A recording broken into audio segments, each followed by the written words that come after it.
The alchemy of gravity, transmutation of the unbe to the to-be.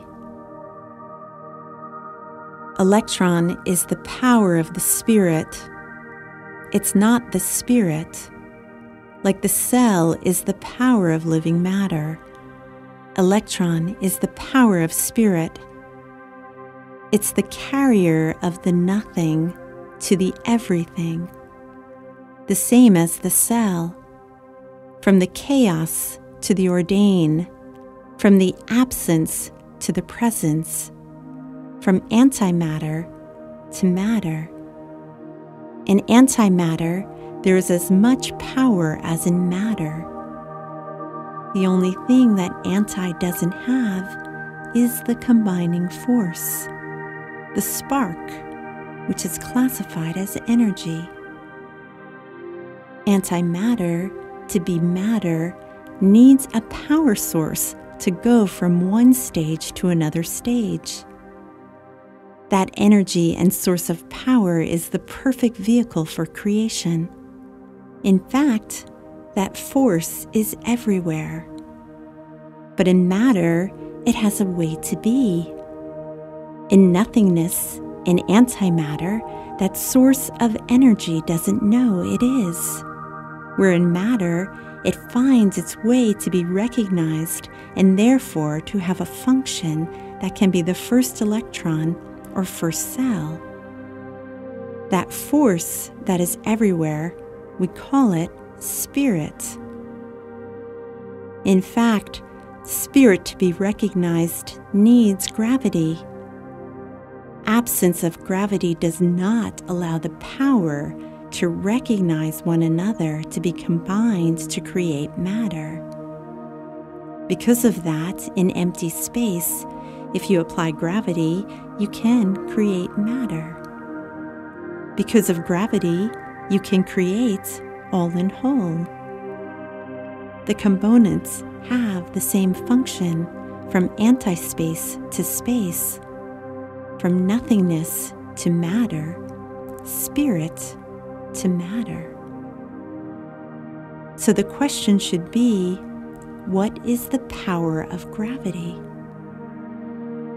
It's the power of everything visible. Yes, it's gravity, from the unknown to the known, unrecognized to the recognized, from nothing to everything. But I would like to know the form of power to make gravity. Gravity has created so many space expansions. What we call the Big Bang is the consequence of gravity. This expansion is the consequence of gravity. It's the process of everything. The Big Bang was a consequence of gravity, an absolute to its condition. Therefore, it cannot be other than physical expansion. We should not limit ourselves to think of what we perceive as our macro expansion as an absolute condition that can be the micro of other expansions in their absolute. We should not limit ourselves to think our macro is the macro of everything. Because our universe before to be was not. To create what will become a universe through a process of absolute gravity, it will contain the self, and therefore its need to expand in every direction. A micro became macro. This microgravity in its expansion was a spark to create our tangible universe. Nothing in matter can be if gravity was not. That condition is gravity. There is more nothing than everything. There is less visible than invisible. So we should recognize more antimatter, what's not matter, than matter. It's not against matter because it's not there. There's more non-matter than matter. To be non-matter to matter, we need power, which is gravity. It's not because it's not visible that it's not. Because what we see visible in matter has to be part, but it's not because it's unrecognized that it's not there. The power of gravity is the creation of everything.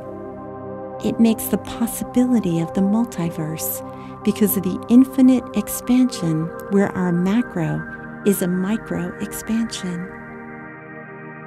Spirit is a vibration that makes matter possible. So we can ponder, what is the combining force of spirits to make the whole? In matter, the combining force is gravity. What is it for spirit? It cannot be gravity because it's limitless. Can it be anti-gravity? Is there a force without gravity? If there is gravity in matter, should we not have anti-gravity in antimatter or empty space? If gravity is the force that allows the combining of matter to be what matter is, then, on the other hand, we have non-gravity as a force that allows non-matter. It's the same thing as spirit. We don't perceive it, but there is a force there.